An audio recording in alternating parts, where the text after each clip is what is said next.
बिस्मिल्लाहिर्रहमानिर्रहीम, अस्सलामु अलैकुम, सुबह बखैर, वेलकम टू सुनो पाकिस्तान। जुमे का बाबरकत दिन आपको बहुत बहुत मुबारक हो। मैं हूँ उज़ैर मलिक और प्रोग्राम में मेरे साथ हमेशा की तरह मौजूद है नजफ राजा। उम्मीद है आप सब खैर खैरियत से होंगे और अपनी लाइफ को भरपूर एंजॉय कर रहे होंगे। एक बार फिर आपके लिए खैर भी आप रुकी हैं, लगता है आज खैर नहीं है क्योंकि मैं कुछ और कहीं पर और अच्छा, आप वो कहीं तखय्युल की दुनिया में exactly somehow entertainment, infotainment, national और इंटरनेशनल न्यूज़ लेकर आए हैं। साथ ही साथ हम आपको स्पोर्ट्स की इंफॉर्मेशन भी देंगे, हेल्थ टिप्स भी बताएंगे और भरपूर सजा हुआ शो है आज का हमारा, तो आपने कहीं नहीं जाना। हमारे आपने अपनी तैयारी की वजह से कहा सजा धजा शो है या स्टोरीज की वजह से कहा, ये क्लियर कर दे। 50-50 अरे जबरदस्त, फिर तो बिल्कुल ठीक है जनाब। और आपके ज़िम्मे हम एक ही काम लगाते हैं, वो ये कि सोशल मीडिया पर मौजूद हमारे मुख्तलिफ प्लेटफॉर्म्स को लाइक और सब्सक्राइब करें। वहाँ हमारे जो पेजेस हैं वो बिल्कुल आपके लिए ही हैं, खालिसतन आपके लिए। और आप इस खूबसूरत सफ़र का हिस्सा इस तरीके से हमारे साथ बन सकते हैं। आपके जो ख्यालात हैं, अच्छे हैं, जैसे भी हैं, आपकी जो राय है वो हमारे साथ शेयर करें। आपके ख्यालात जैसे भी हैं, मैं आपकी राय भी जैसी भी है, हमें कबूल है, हमें काबिल कबूल है। तो जनाब हमेशा की तरह प्रोग्राम का आगाज करते हैं नजफ का बोलने का। बहुत दिल कर रहा है तो फिर मौसम की सूरत हाल जानते हैं। नजफ बता दें, आप मौसम इन डिटेल समझाते हैं।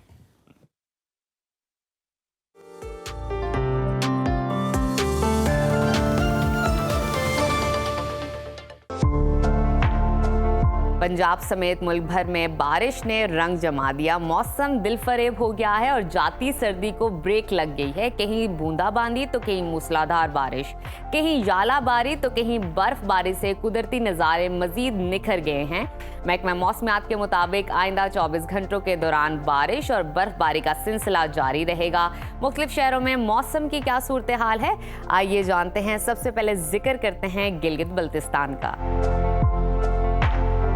जहां शदीद सर्दी की लहर बरकरार है। गिलगित में दर्जा हरारत कम से कम 5 और ज्यादा से ज्यादा 14 डिग्री रहने का इम्कान है। स्कर्दू की तरफ चलते हैं, वहां पर दर्जा हरारत कम से कम 2 और ज्यादा से ज्यादा 10 डिग्री रहने की तवक्को है। महकमा मौसमियात के मुताबिक आइंदा 24 घंटों के दौरान गिलगित बल्तिस्तान में मतला जुज़वी अबर आलूद रहने का इम्कान है। और अब रुख करते हैं आज़ाद कश्मीर की तरफ, जहां वादी नीलम, लीपा, बिम्बर, कोटली समेत दीगर इलाकों में बारिश और बर्फबारी हुई। मुजफ्फराबाद में भी बादल बरसे। दारुल हुकूमत का कम से कम दर्जा हरारत 8 और ज्यादा से ज्यादा 16 डिग्री रहने का इम्कान है। श्रीनगर की तरफ चलते हैं, वहां पर कम से कम टेम्परेचर 4 और ज्यादा से ज्यादा 11 डिग्री रहने की तवक्को है। महकमा मौसमियात ने आइंदा 24 घंटों के दौरान आज़ाद कश्मीर में मौसम शदीद सर्द और बादल छाए रहने का इम्कान जाहिर किया है। और अब आपके साथ शेयर करते हैं खैबर पख्तूनख्वा का मौसम, जहां बेशतर अजला में बारिश और बालाई इलाकों में बर्फबारी का सिलसिला जारी है। दारुल हुकूमत पेशावर में भी बादल खूब बरसे। शहर का दर्जा हरारत कम से कम 10 और ज्यादा से ज्यादा 19 डिग्री रहने का इम्कान है। सवात की तरफ चलते हैं, जिसको पाकिस्तान का स्विट्जरलैंड कहा जाता है। वहां पर कम से कम टेम्परेचर -2 और ज्यादा से ज्यादा 10 डिग्री रहने की तवक्को है।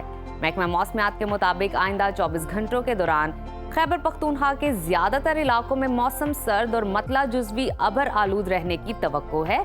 और अब कुछ जिक्र कर लेते हैं पंजाब के मौसम का, जहां बेशतर इलाकों में बादल और यालाबारी हुई। लाहौर में भी बादलों ने अपना रंग दिखाया। सूबाई दारुल हुकूमत लाहौर की बात करें तो वहां पर कम से कम दर्जा हरारत 13 और ज्यादा से ज्यादा 21 डिग्री रहने का इम्कान है। वफाकी दारुल हुकूमत इस्लामाबाद की तरफ चलते हैं, वहां पर कम से कम पारा 8 और ज्यादा से ज्यादा 18 डिग्री रहने की तवक्को है। मुल्तान की तरफ बढ़ते हैं, वहां पर कम से कम टेम्परेचर 10 और ज्यादा से ज्यादा 24 डिग्री रहने का इम्कान है। मौसम का हाल बताने वालों ने आइंदा 24 घंटों के दौरान लाहौर, फैसलाबाद, सियालकोट समेत दीगर इलाकों में धुंध छाए रहने की पेशगोई की है, जबकि मरी में बारिश और बर्फबारी मुतवक्के है। और अब चलते हैं बलूचिस्तान के मौसम की तरफ, जहां बेशतर अजला में मौसम सर्द और मतला जुज़वी अबर आलूद रहेगा। सूबाई दारुल हुकूमत कोयटा का जिक्र करें तो वहां पर दर्जा हरारत कम से कम 1 और ज्यादा से ज्यादा 13 डिग्री रहने का इम्कान है। महकमा मौसमियात के मुताबिक आइंदा 24 घंटों के दौरान कोयटा, ज़ियारत, कल्लात, पशीन समेत दीगर इलाकों में बारिश और पहाड़ों पर बर्फबारी मुतवक्के है। और आखिर में जिक्र करते हैं हमेशा की तरह सुबह सिंध के मौसम का, जहां ज्यादातर अजला में सूरज दिन भर खूब चमकेगा। शहर की बात करें कराची की, तो वहां पर कम से कम टेम्परेचर 19 और ज्यादा से ज्यादा 32 डिग्री रहने का इम्कान है।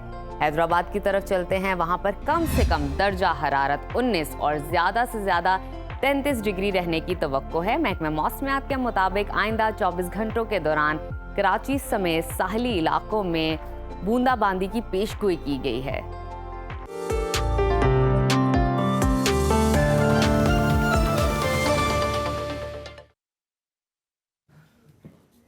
तो मुल्क भर के मौसम की सूरत हाल आपने जानी। अब स्पेसिफिकली हम मलिका कोसार मरी की बात करें तो आप इमेजिन करें एक लम्हे के लिए आप वहाँ मौजूद हों, रात को आप सोकर उठें तो जनाब सुबह जब आप उठ रहे हों तो हर तरफ बर्फबारी की सफ़ेदी आपका इस्तकबाल कर रही हो, तो इससे हसीन मंजर तो कोई मेरा ख्याल है हो नहीं सकता। मोतियों की तरह चमकती बर्फबारी ने जनाब ऐसा ही हुआ, सयाहों को भी खुश कर दिया, उन्हें ट्रीट दी मरी आने की। इंतजामिया ने मरी आने वाले सयाहों के लिए एडवाइजरी जारी की। इस हवाले से मजीद बात कर लेते हैं। मरी से सुनो न्यूज़ के नुमाइंदे अतीक अब्बासी हमारे साथ मौजूद हैं। अतीक, बताइएगा मरी का मौसम अब कैसा है, कैसे नज़ारे हैं और कब तक बर्फबारी का सिलसिला जारी रहेगा? मलका कौसर मरी जहाँ सयाह आए और रात को वो सोएं और सुबह उठें तो यहाँ रुई के गाले जो हैं वो चांदी की तरह चमक रहे हों, तो सयाहों की खुशी जो है वो दुगनी होती है। मकामी अफराद भी जो अच्छे से दुआ कर रहे थे कि बर्फबारी हो, तो उनकी भी खुशी हमें देखने को मिली कि इंतहाई खुश थे। इस वक्त मेरे साथ एक फैमिली मौजूद है, इन्हीं से जानते हैं वो कहाँ से आए और यहाँ पे कैसा फील कर रहे हैं। हम कराची बल्दिया टाउन से आए हैं और रात तक जब हम यहाँ पे आए थे तो कोई बर्फबारी नहीं थी। हम कराची से आए थे, हमने ये सोचा कि यहाँ पर बर्फबारी होगी, एंजॉय करेंगे, मगर रात को हमें काफ़ी मायूसी हुई। जब हम सुबह उठे तो हमारी खुशी की इंतहा नहीं रही। हर तरफ आप देख सकते हैं बर्फबारी बर्फबारी, और हमारा जो है ना यहाँ का पिकनिक का मज़ा दोबारा हो गया। अभी मूड यही है कि आज रात को भी यहाँ पे स्टे करें, हो सकता है कि लाइव बर्फबारी दोबारा देखने को मिल जाए। अस्सलाम वालेकुम, हम कराची से आए हैं और बहुत ज़्यादा एंजॉय कर रहे हैं। हम यहाँ पर रात में जब हम सोए थे तो कोई बर्फबारी के कोई इम्कानात नहीं थे, लेकिन जब सुबह हम उठे तो यहाँ पर का मौसम, यहाँ का नज़ारा, बहुत मज़ा आया हमें, और स्पेशली बच्चे बहुत एंजॉय कर रहे हैं। और सर्दी की इंतहा है लेकिन हम एंजॉय कर रहे हैं चाय और पकौड़ों के साथ, बहुत मज़ा आ रहा है। Thank you. चले, जैसे आपने इनका जाना कि यहाँ के मौसम से ये लुत्फानंदोज हो रहे हैं, इनका दिलकश नज़ारों से ये लुत्फ उठा रहे हैं, लेकिन अगर इंतज़ामिया के हवाले से मैं बात करूँ तो इंतज़ामिया यहाँ के इंतहाई फ़ाल है। कंट्रोल रूम मुतहर्रिक हैं, सहूलत मराकज़ मुतहर्रिक हैं, और मुल्क भर से आने वाले जो सयाह हैं उनके लिए है कि वो मरी आ रहे हैं तो यहाँ की ज़िली इंतज़ामिया, रेस्क्यू 1122, सिटी ट्रैफिक पुलिस 1122 की जो एडवाइजरी है उस पर अमल करें ताकि वो यहाँ के अपने हसीन लम्हात को मज़ीद यादगार बना सकें। अगर मुश्किलात के हवाले से आपको बताऊं तो वापता की जानिब से मुश्किलात जो हैं वो देखने को मिली हैं। बर्फबारी शुरू होने से पहले ही जाने वाली बिजली जो है वो 16 घंटों के बाद भी बहाल ना हो सकी थी, और जिससे सयाह, यहाँ के मकामी अफराद और कारोबारी तबका हमें शदीद परेशान नजर आया। जी बहुत तो शुक्रिया आपने- अतीक अब्बासी आपका। बिल्कुल, बहुत शुक्रिया। और आपने मौसम की सूरत हाल जानी इन डिटेल, और साथ ही साथ मरी के इस वक्त क्या हालात चल रहे हैं वो भी हमने आपको बताया। आगे बढ़ते हैं और बात करेंगे चैंपियंस ट्रॉफी की। तो दुनिया क्रिकेट का चैंपियंस सबसे ट्रॉफी की, यानी आप बर्फबारी से सीधा गर्मा गर्मी पे आ गई हैं। बिल्कुल, तो दुनिया क्रिकेट का सबसे बड़ा मेला सज चुका है और पाकिस्तान की मेजबानी में दुबई इंटरनेशनल क्रिकेट स्टेडियम में चैंपियंस ट्रॉफी का दूसरा मैच होगा, जिसमें भारत ने बांग्लादेश को 6 विकेटों से हरा दिया। आज तीसरे मैच में साउथ अफ्रीका और अफगानिस्तान आमने सामने होंगे और मैच नेशनल स्टेडियम कराची में दोपहर 2 बजे होगा। दूसरी जानिब पाक भारत टाकरे से पहले पाकिस्तान को बड़ा धचका लग गया। साइम अयूब के बाद ज़ारे मिजाज ओपनर बैटर फ़खर जमान भी इंजर्ड हो गए और अब वो चैंपियन ट्रॉफी से बाहर हो गए हैं। उनकी जगह इमामुल हक को टीम में शामिल किया गया है। आईसीसी की टेक्निकल कमेटी ने इसकी बाकायदा मंजूरी भी दे दी है। कौमी टीम भारत के खिलाफ हाई वोल्टेज मैच के लिए दुबई पहुंच गई है। ग्रीन शर्ट्स आज प्रैक्टिस करेगी। इतवार को दुनिया क्रिकेट का सबसे बड़ा मार्का दुबई स्टेडियम में खेला जाएगा।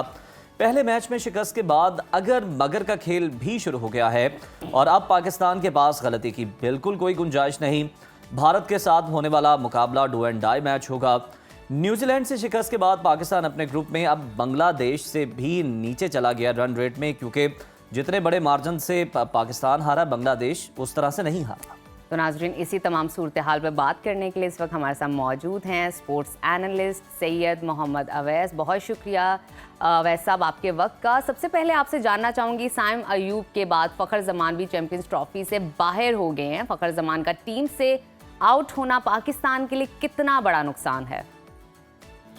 देखिए, ये तो ऑब्वियसली बहुत बड़ा एक ब्लो आपको पता फ़खर जमान का, क्योंकि चैंपियंस ट्रॉफी स्टार्ट होने से पहले भी आपको पता इसी पे बात हो रही थी कि फ़खर जमान कितना इंपॉर्टेंट कैरेक्टर है। वो आपने पिछले मैच के अंदर भी देखा, बेशक उनको तकलीफ थी लेकिन स्टिल वो आके उन्होंने जिस तरीके से थोड़ा बहुत एक मोमेंटम कैरी किया, अनफॉर्चुनेटली खत्म नहीं कर पाए।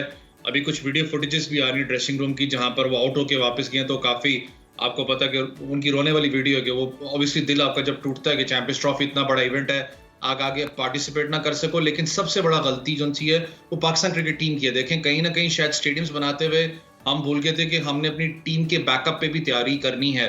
हमारा जो सबसे बड़ा मसला है कि हम लोग शॉर्ट टर्म प्लानिंग पे चलते हैं। जब आपके पास एक प्लेयर आता है, साइम अयूब की बात करूं, कोई और प्लेयर आपके पास आता है, तो हम लोग कहीं ना कहीं शायद भूल जाते हैं कि यार बैड फ्लॉप भी बीच में आता है या इंजरी भी आ सकती है, तो हमने बैकअप प्लेयर को किस तरीके से कैरी करना है, या आपका प्लेयर जो ऑलमोस्ट पाकिस्तान के कैरेक्टर के अंदर अपना चल रहा होता है तो उसको साथ लेके कैसे चलना है। हम उसकी बैकअप की तैयारी नहीं करते तो फिर बड़े टूर्नामेंट्स के अंदर हमें खमियाजा भुगतना पड़ता है, जो आज हमें परेशानी लगी हुई है यहाँ पर।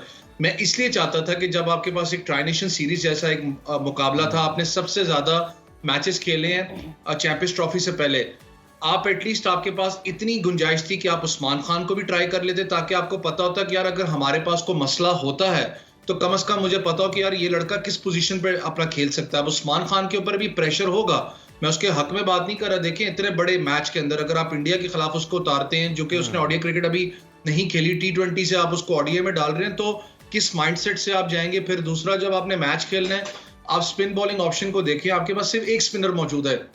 उनके पास कल भी मैं देख रहा था 3 से 4 स्पेशलिस्ट स्पिनर्स मौजूद हैं।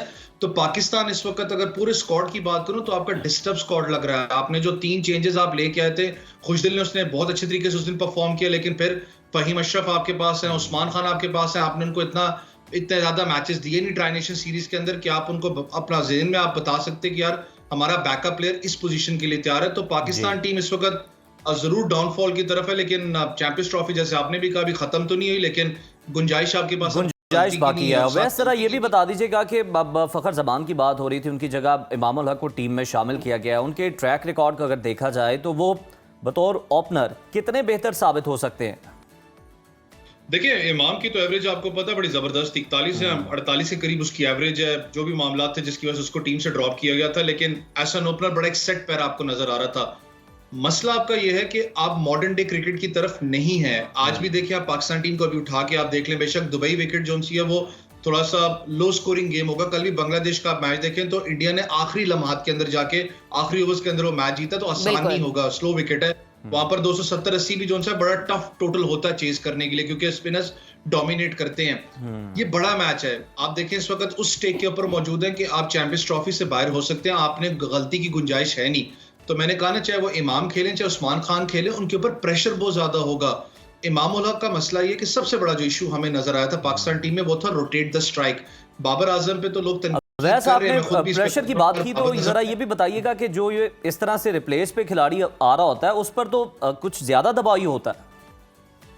देखिए, ऑब्वियसली होगा ना। आप देखिए, इतने बड़े इवेंट के अंदर आप उसको वापस लेके आ रहे हैं। फिर मैंने कहा कि अभी भी रिसेंटली अगर 2-3 दिन पहले आप देखें, जिस वक्त अपना कायद-ए-आज़म ट्रॉफी चल रही है, उसके अंदर भी उसने अराउंड को 156 या 157 उसने स्कोर किया। वो क्रिकेट तो खेल रहा है, लेकिन बड़ा इवेंट है, आप इंटरनेशनल लेवल के ऊपर उसको वापस लेके आ रहे हैं। बीच में इतना बड़ा गैप उसका आया क्रिकेट का, तो वो प्रेशर उसके ऊपर होता है। फिर जिस प्लेयर को रिप्लेस कर रहा है, लोग तो भी करेंगे उस पे वो पूरा उतरे, तो मेंटली मैंने कहा ना वो प्रेशराइज हो के उस अपना मैच में जाता है। लेकिन आपका जो मसला है वो डॉट बॉल डिलीवरीज का। आपने पिछले मैच के अंदर भी 20 से 25 ओवर आपने डॉट बॉल डिलीवरीज के लिए, बहुत बड़ा क्राइम है। आप जब बात करते हो अपने बैटिंग यूनिट की, आप बात करें जब 15 ओवर से लेके पावर प्ले, तो आपके सामने आपने 20-25 स्कोर किया है। आई डोंट नो, शायद ये भी रिकॉर्ड एक हो गया पाकिस्तान की तरफ से, 20-25 रन आपने स्कोर किए पावर। बिल्कुल ठीक। अवैस, मैं आपसे जानना चाहूंगी मजीद क्या सूरत हाल देखते हैं कि भारत के खिलाफ मैच में कौमी टीम में तब्दीलियों का कितना इम्कान है?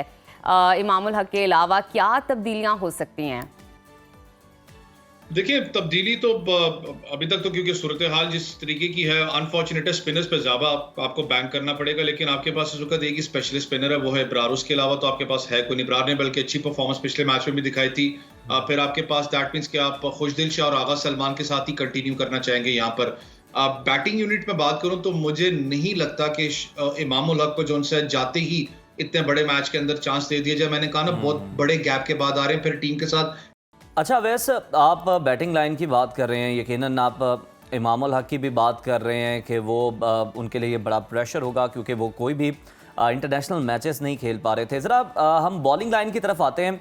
अबरार की आपने बात की, अबरार चले हमने माना अच्छे स्पिनर हैं, लेकिन उन्हें कहाँ पे बॉल करवाना है, उनसे कौन से ओवर्स करवाने हैं, और साथ ही साथ शाहीन, हारिस और नसीम शाह की बेहतरीन पेसर हमारे साथ मौजूद है। अब तक हमारे ये तीनों हीरोज़ साबित हुए हैं। डेथ ओवर में बहुत मार भी पड़ रही है। बॉलर्स आखिर जो है स्कोर को क्यों रोक नहीं पा रहे, और अबरार को सही नंबर पे बॉलिंग ना करवाना, ये किसकी जिम्मेदारी? देखिए बॉलर्स का आपका सबसे बड़ा मसला है कि आपके जो बॉलर्स हैं वो है T20 फॉर्मेट के। इसके ऊपर आपको समझनी पड़ेगी चीज। आपके बॉलर्स ने ओडीआई क्रिकेट हो चाहे लॉन्गर फॉर्मेट हो क्रिकेट, उसका शायद माइंडसेट ही आपके बॉलर्स का खत्म हो गया है। आप अगर अपना शाहीन को उठा के देख लें, जब ओपनिंग स्पेल होता है, आपको याद हो शाहीन शाह अफरीदी का सबसे बेस्ट जो उसने बताया, पूरा जो एनालिसिस किया वसीम अकरम ने किया था। आप अगर शाहीन शाह अफरीदी का उठा के देख लें तो 146 148 की गेंद पे बॉल को इन स्विंग लेके आना, उसके ऊपर अपना लेग बिफोर द विकेट लेके आना, वो एक टोटल डिफरेंट था जो शाहीन शाह अफरीदी करता था। आपको याद हो पहले ओवर के अंदर आके आपको स्ट्राइक देता था। फिर उसके बाद जब वो ड्रॉप करता है अपनी पेस को 136 138 के ऊपर बॉल को अंदर लेके आना, बहुत ज्यादा डिफरेंस होता है। आपके bowler start of the innings की बात करें तो आपको नजर आता है 140 145 भी शायद टच कर जाएं, लेकिन जैसे जैसे बॉल पुरानी होती है, मिडिल ओवर्स की मैं बात करूं, जब तक आपका बॉल 145 146 टच नहीं करेगा, आप रिवर्स स्विंग का कॉन्सेप्ट नहीं लेके आ सकते। आपके बॉलर स्ट्रगल कर रहे हैं लॉन्गर स्पेल्स में, नजर आपको आता है। स्पिन बॉलिंग ऑप्शन की आपने बात की, देखें इब्रार ने बॉलिंग बहुत अच्छी की है, लेकिन जो आप एक टैग लाइन लगाते हो ना, मिस्ट्री स्पिनर नाम की चीज अब दुनिया में खत्म हो चुकी है। आप 2 ओवर करवाते हो, बाहर एनालिस्ट बैठा होता है, जो बाहर बैकअप टीम बैठी होती है, वो एनालिस्ट जो है पकड़ लेता है कि यार इसका स्ट्रॉन्ग पॉइंट क्या है, इसका वीक पॉइंट क्या है। तो पाकिस्तान टीम को बड़ा स्ट्रेटेजी वाइज चलना पड़ेगा। आपके डेथ ओवर्स का भी मसला है। आपके डेथ ओवर के अंदर आपको एज सच कोई बॉलर नजर नहीं आपको आता। बिल्कुल ठीक है, वैसे आप बिल्कुल ठीक कह रहे हैं कि आप परफॉर्मेंस पे बड़ा ध्यान रखना पड़ेगा, अपनी फर्दर परफॉर्मेंस को ठीक करना पड़ेगा। आपसे जानना चाहूँगी, फिलहाल शायकीन की सूरत हाल काफ़ी डाउन है, होपलेस हैं हमारी टीम के स्कोरिंग को देखते हुए। जैसे कि हम जानते हैं कि न्यूजीलैंड से शिकस्त के बाद कौमी टीम अपनी ग्रुप में बांग्लादेश से भी नीचे है। क्या आपको लगता है कि कौमी टीम की जो अब तक कारकर्दगी रही है, परफॉर्मेंस रही है, इससे वो भारत को शिकस्त दे पाएगी? देखिए मैंने कहा ना कि तकलीफ तो होती है, ऑब्वियसली हमारी अपनी टीम है, परफॉर्म नहीं करेगी, जज्बात भी होते हैं, लेकिन ये ऐसी भी टीम है, डर भी लगता है जब भी इनके बारे में आपको पता है इनको अंडररेट करें, और जिस तरीके से वापस आती है परफॉर्मेंस तो बंदा खुद कहता है यार आज के बाद मैं कुछ बात करूं ही ना, क्योंकि आपको पता है इस टीम का जलब स्क्वाड अगर ये हो जाए, इससे खतरनाक टीम कोई नहीं है, सब जानते हैं इसको पूरे टूर्नामेंट के अंदर। मैच बड़ा इंपॉर्टेंट है। देखिए आपने दुबई स्पोर्ट्स सिटी में जाके खेलना है। इंडिया को एक एज क्या है कि इंडिया ने उसी विकेट के ऊपर एक मैच कल खेला है, तो उनको बेहतर जज पता है कि इस विकेट के ऊपर किस तरीके का स्पिन हो रहा है, बैट्समैन किस तरीके की शॉट खेल सकते हैं। वैसे इंडिया के लिए इतना अच्छा हंटिंग ग्राउंड नहीं रहा इंडिया, दुबई स्पोर्ट्स सिटी की बात कर रहा हूँ T20 फॉर्मेट में। खाली ओडीआई क्रिकेट एक डिफरेंट फॉर्मेट है। पाकिस्तान का जो एक मसला इस वक्त जो कॉम्बिनेशन डिस्टर्ब आपका हुआ, उसको किस तरीके से पाकिस्तान कलेक्टिवली लेके चलता है। आपने बिल्कुल ठीक कहा, एक मैच उन्होंने खेला, लेकिन आपको याद होगा कि जिस तरह से जब यहाँ पर क्रिकेट नहीं हो रही थी पाकिस्तान में, तो हमारा होम ग्राउंड दुबई को ही समझा जाता था। तो वहाँ की जो पिचेस हैं, जो कंडीशंस हैं, उससे अच्छी तरह आशना तो हैं हमारे कुछ प्लेयर्स। ये ज़रा बताएं कि उनको इन चीज़ों को मद्देनज़र रखते हुए, कंडीशंस को और पिचेस को, कौन सी इंडिया के अगेंस्ट हमें ऐसी गलतियाँ नहीं करनी चाहिए जो हमने न्यूजीलैंड के खिलाफ की और उनका खमियाजा भुगता? देखिए इस वक्त 2 बंदों को तो बहुत ज्यादा एज होगा। पाकिस्तान का बेशक वो होम ग्राउंड रहा, एक आकिब भाई को, क्योंकि आकिब भाई खुद आपको पता है यूवी टीम के हेड कोच रहे हैं, उनको बेहतर पता उन कंडीशंस का, किस तरीके की वहां पर परफॉर्मेंस आपको चाहिए। दूसरा उस्मान खान को, मैंने कहा ना कि शायद उस्मान को एक एज मिल जाए, क्योंकि पूरी जिंदगी क्रिकेट उसने यूएई में ही खेली है, दुबई में ही खेली है, तो वो थोड़ा सा एक एज उसको मिल जाएगा यहाँ पर। सबसे बड़ा याद रखें, हमेशा बैट्समैन आपको जरूर एक स्कोर पाइल अप करके देते हैं। बैट्समैन शायद 1-2 मैच आपको जितवा दें, आपको हमेशा बॉलर्स मैच जितवाते हैं। आपके जो बॉलर्स हैं उनको चैनल बॉलिंग करनी पड़ेगी। शाहीन शाह अफरीदी जो कि जाने जाते हैं, Shaheen Shah Afridi as an eagle strike fast bowler का जब लकब लगता है आपके साथ, तो दैट मींस कि आप स्ट्राइक फास्ट बॉलर हो। आपने strike on the regular basis आपने करते रहना है। एक तरफ से आपका प्रेशर इकोनॉमी रेट को मेंटेन करता है, एक साइड से बॉलर जो उनसे स्ट्राइक करता रहता है। शाहीन को, नसीम शाह को इस चीज को अंडरस्टैंड करना पड़ेगा। मैच बड़ा इंपॉर्टेंट है। देखें ये वो मैचेस हैं खास करके पाकिस्तान इंडिया जिसमें आपका कैरियर बनता भी है, जिसमें कैरियर आपका बर्बाद भी होता बिल्कुल है। ठीक। आपको प्लानिंग के साथ चलना पड़ेगा और आपकी जो बॉलिंग यूनिट है, खास करके जो बैटिंग स्पेसिफिकली मैं कहूँ, बैटिंग वर्सेस स्पिन, इंडिया की जो स्पिन बॉलिंग डिपार्टमेंट है बहुत तगड़ा है। कुलदीप यादव आपको पता है उसने पाकिस्तान के खिलाफ बड़ी उसकी अच्छी परफॉर्मेंस है। कुलदीप वर्सेस बाबर आजम बड़ा एक तगड़ा जो सा आपको कॉन्टेस्ट नजर आएगा। तो किस तरीके से पाकिस्तान टीम स्ट्रैटेजी पे चलती है, लेकिन फिर मैं कहूंगा कि जो आपके सीनियर प्लेयर्स है, खास करके बाबर आजम पे बहुत ज्यादा दारोमदार होगा। मुझे पता है प्रेशर भी फील होगा। ये जो 50 उन्होंने किया है, बिल्कुल बिल्कुल आप सही कह रहे हैं, प्रेशर भी होगा, लेकिन जो परफॉर्म करेगा फिर कौम उसको सर आंखों पे भी बिठाएगी। सैयद मोहम्मद अवैस साहब मौजूद थे और इसी तनाजुर में मुझे एक वाकया भी याद आता है कि जो कि शुएब अख्तर कई मौक़ों पर सुना भी चुके हैं कि जनाब कि किस तरह जब वो तेंदुलकर को आउट करके इंडिया में पाकिस्तान में, उनका कहना था कि मैं जानता नहीं था कि ये कितने बड़े बैटर हैं।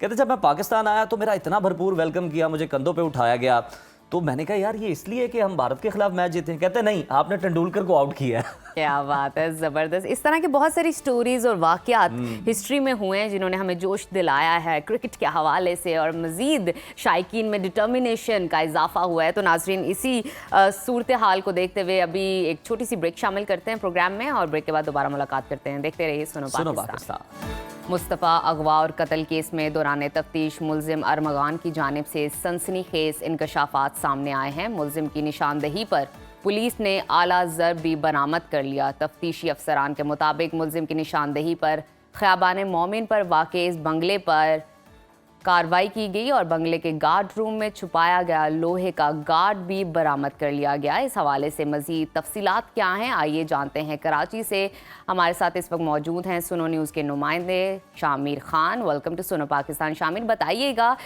तफ्तीश कहाँ तक पहुँची है और कौन से नए अहम हक़ाइक़ सामने आए हैं? जी देखें, अरमगान को कस्टडी में लेने के बाद जैसे ही रिमांड इसका हासिल किया गया, उसके बाद इससे तफ्तीश का जो है वो दोबारा से आगाज़ किया गया और कुछ इंकशाफात जो है वो भी सामने आए हैं। साथ साथ अरमगान का जो घर है उसके घर पे पुलिस की जो पार्टी है वो एक बार फिर से रेड करने के लिए गई थी। ताहम इस तलाशी के दौरान मुख्तलिफ इक़साम की जो अशिया हैं वो वहाँ से पुलिस ने अपनी तहवील में ली, जो कि उसके उन्हीं अशिया में एक डंडा भी शामिल है जो कि मुबैना तौर पे ये बोला जा रहा है कि इस वारदात के लिए इस्तेमाल किया गया, जिससे मुस्तफ़ा पे तशद्दुद किया गया। लेकिन जो DIG CIA हैं उनका ये कहना है कि इस हवाले से अब तक तस्दीक नहीं की जा सकी है।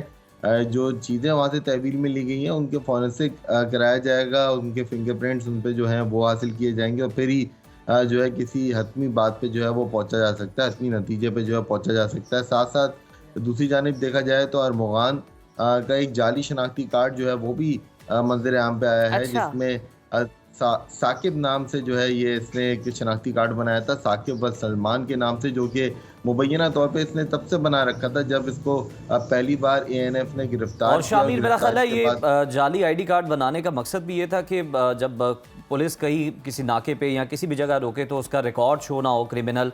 साथ ही हमें ये भी बताइएगा कि ये भी सुनने में आया कि गिरफ्तार मुलजिम अरमगान ने साकिब वल सलमान के नाम से जो जाली शनाख्ती कार्ड बना रखा था, इसके अलावा भी बड़े गैर कानूनी कामों में वो मुलव्वस था। और साथ अगर हम देखें कि रॉड से बदतरीन तशद्दुद का निशाना बनाया गया मुस्तफ़ा को, तो यकीनन कोई बहुत बड़ा ग्रज था जो कि अभी तक मेरा ख्याल है तफ्तीश में सामने नहीं आ सका।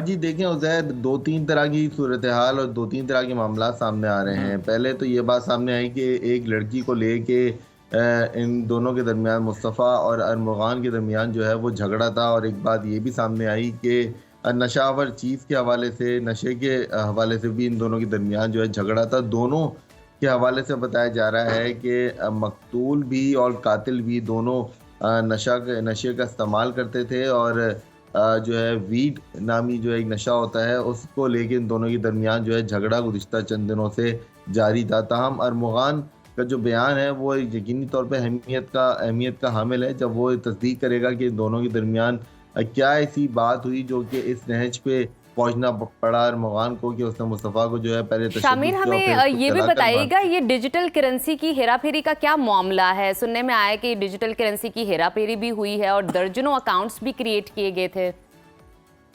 जी बिल्कुल, जो अरमगान के पास से तकरीबन 64 के करीब लैपटॉप मिले हैं उनमें यही बात सामने आ रही है कि इनके ज़रिए जो है वो एक डिजिटल करेंसी का भी काम कर रहा था, ऑनलाइन ट्रेडिंग भी कर रहा था और यकीनी तौर पे ये भी एक गैरकानूनी सरगर्मी थी। लेकिन जो लैपटॉप मिले हैं उनके हवाले से बताया जा रहा है कि गुज़िश्ता चंद माह से वो बंद थे। उनको भी जो है वो क्रैक करने की कोशिश की जा रही है, उनको भी खोल के उनका डाटा हासिल करने की कोशिश की जा रही है और इसके लिए यकीनी तौर पे एवीसीसी हुकाम का ये कहना है कि उनको एफआईए साइबर क्राइम को जो है वो इन्वॉल्व करना पड़ेगा क्योंकि टेक्निकल अच्छा महारत वही शामिर, ये रखते भी हैं इस बता दें काम कि पे। अदालत की जानिब से मुस्तफ़ा की कब्र कुशाई के अहकामात भी जारी किए गए थे। कब्र कुशाई अब कब होगी? जी देखें, कब्र कुशाई अब से चंद लम्हों बाद जो है वो शुरू कर दी जाएगी। जो मेडिकल टीम है वो उस मुकाम पे पहुंच चुकी है कब्रिस्तान में, जो कि ईदी का कब्रिस्तान है और किमाड़ी में, डिस्ट्रिक्ट किमाड़ी में जो है वाक़ है और ये वो कब्रिस्तान है जहाँ पे तमाम तर उन लाशों को जो है वो दफनाया जाता है जो कि जिनकी शनाख्त नहीं की जा सकी हो या फिर जिनके कोई वारिस नहीं होते। तो वहाँ पे जाके जो है मेडिकल टीमें एवीसीसी टीमों के साथ और पुलिस सर्जन की मौजूदगी में जो है वहाँ पे कब्र कुशाई करेंगे, सैंपलिंग करेंगे, फिर उसकी जो है पोस्टमार्टम होगी और फिर रिपोर्ट तश्कील दी जाएगी जिससे कोशिश की जाएगी वजह मौत और साथ साथ जो मुस्तफ़ा है उसकी शनाख्त का भी अमल जो है वो मुकम्मल कर लिया जाए। ताहम जो अदालत की जानिब से जो ऑर्डर जारी किए गए थे कब्र कुशाई के, उस पे जो है वो अमल दरामद किया जा रहा है। बिल्कुल साथ ठीक साथ है, जो आपसे कुछ ही देर के बाद उस पर अमल दरामद भी किया जाएगा, खबर कुशाई की जाएगी। शामिर खान, आपने तफसीलन इस केस से मुतालिक हमें डिटेल्स प्रोवाइड की, थैंक यू सो मच।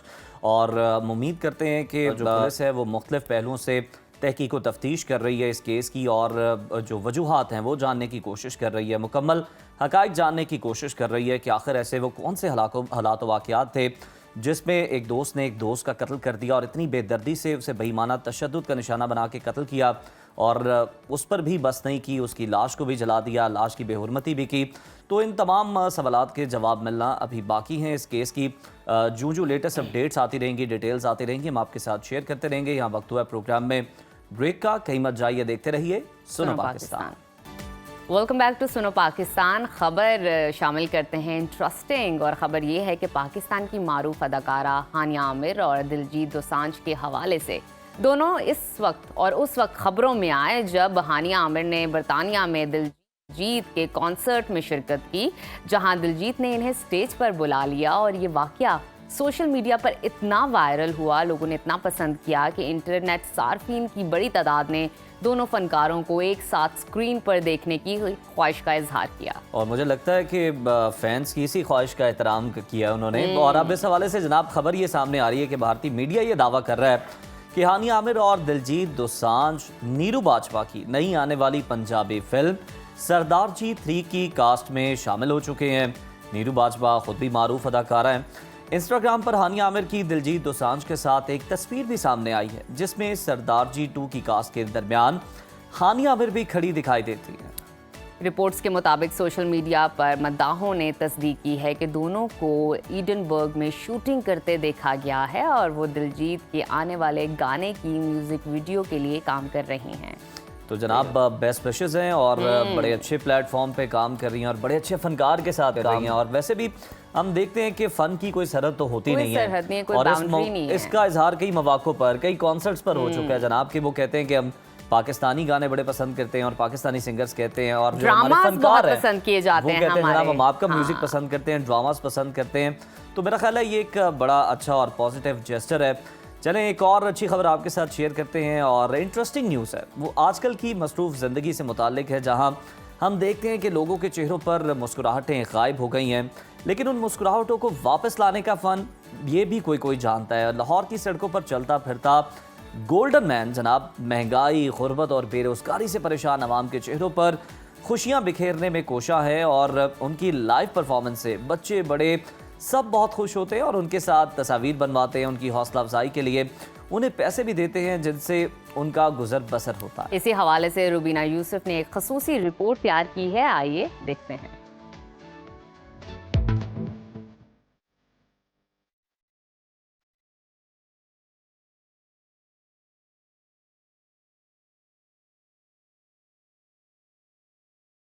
अस्सलामुअलैकुम, वेरी गुड मॉर्निंग। आज हम एक और मुनफरिद और दिलचस्प कहानी के साथ आपके सामने हाजिर हैं।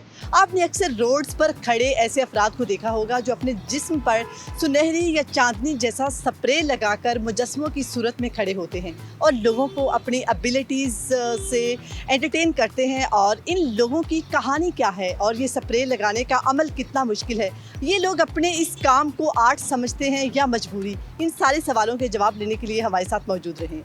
अस्सलाम वालेकुम। वालेकुम अस्सलाम। क्या हाल है? ठीक ठाक। अच्छा, मुझे बताइएगा ये आइडिया कहाँ से आया, इतना मुश्किल अमल कैसे करते हैं आप, कैसे स्प्रे लगाते हैं? ये आइडिया हमको मिला है इस्तफा ठाकुर साहब जो है ना, यस, उसने एक मूवी बनाई है चल मेरा पुत। जी जी जी, उसको हमने देख के ये काम हमारा शुरू किया हम लोगों ठीक ने। है। तो हमने सोचा कि बच्चों का चलो रोजी का सिस्टम बन जाएगा। ओके, कितने साल हो गए आपको ये काम करते हुए? ये तकरीबन मुझे 2 साल काम करने को हो गए हैं। अच्छा, 2 साल आपको हो जी। गए हैं। कितना मुश्किल है ये स्प्रे लगाना और कितनी देर लगती है, कितना महंगा पड़ता है ये हर रोज का स्प्रे लगाना? ये मैम बहुत मुश्किल है, बहुत हार्ड ये काम है, लेकिन ये इतना तेज़ काम है ना, ये बहुत हार्ड काम है, ताकि ये इंसान को इधर अंदर से हवा भी नहीं लग सकती और इतनी गर्मी महसूस होती है ना, बहुत गर्मी महसूस होती है। ठीक है।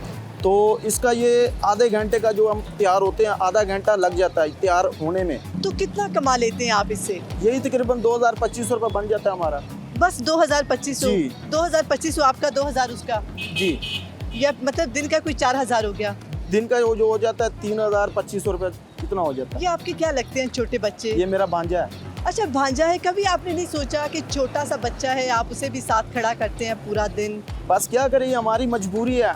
मैं पहले अकेले आ रहा था, लेकिन लोगों ने सपोर्ट नहीं किया मुझे। अच्छा, लोग सपोर्ट नहीं करते, लेकिन बच्चे को देखकर सपोर्ट करते हैं लोग।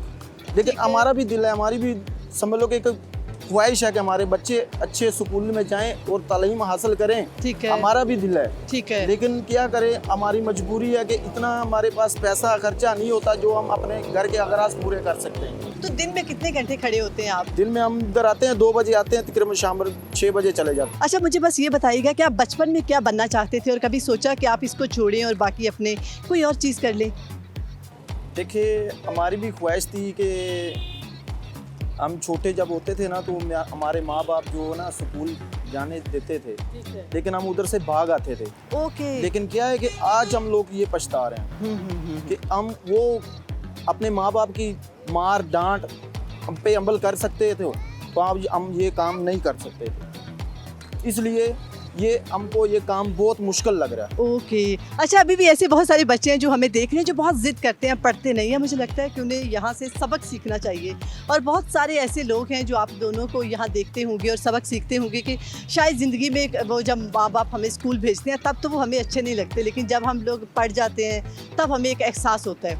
देखो, माँ बाप जो है ना, वो बच्चों की ज़िंदगी के लिए सोचता है, लेकिन हमारी एक रिक्वेस्ट है बच्चों से कि बच्चों अपने माँ बाप की बात माना करो और स्कूल जाया करो, नहीं तो ये ज़िंदगी ख्वार हो जाएगी आपकी। ज़बरदस्त। अच्छा सर, मुझे ये बताइएगा कि कोई ऐसा स्टैंडिंग पोजीशन है जो आपको आसान लगती हो तो आप उसमें खड़े रहती हो, और मुश्किल सबसे ज़्यादा कौन सी है पोजीशन? जरा ये बताइएगा, 2-3 हमें करके भी देखिए, दिखा दें। मुश्किल हमारी जो भी है ना, हम सीधा भी खड़े हो जाएंगे तो मुश्किल है। ठीक है।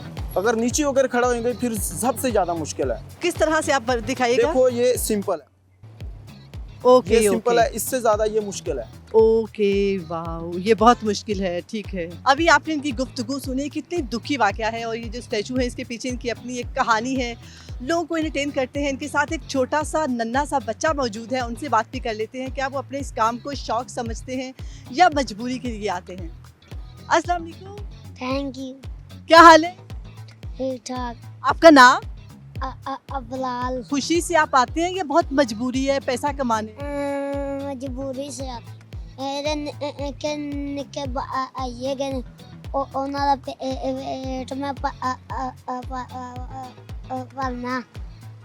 आपकी जिम्मेदारी अपने बहन भाइयों को पालना। आहो। छोटा सा बच्चा है और इसके और छोटे बहन भाई हैं जिनके लिए ये आते हैं, तो कितने पैसे आपको मिल जाते हैं? यार दे देना। कोई 2000 रुपए तक। पढ़ने का शौक है? हाँ। कुछ कभी स्कूल गए? नहीं। अभी तक स्कूल का मुंह ही नहीं देखा। इससे पहले आप कुछ और करते थे? नहीं। बस घर पे रहते थे। और इसमें कभी थकावट हो जाती है, आप बैठ जाते हैं हाँ या नहीं बैठते, स्टैचूज बने रहते हैं?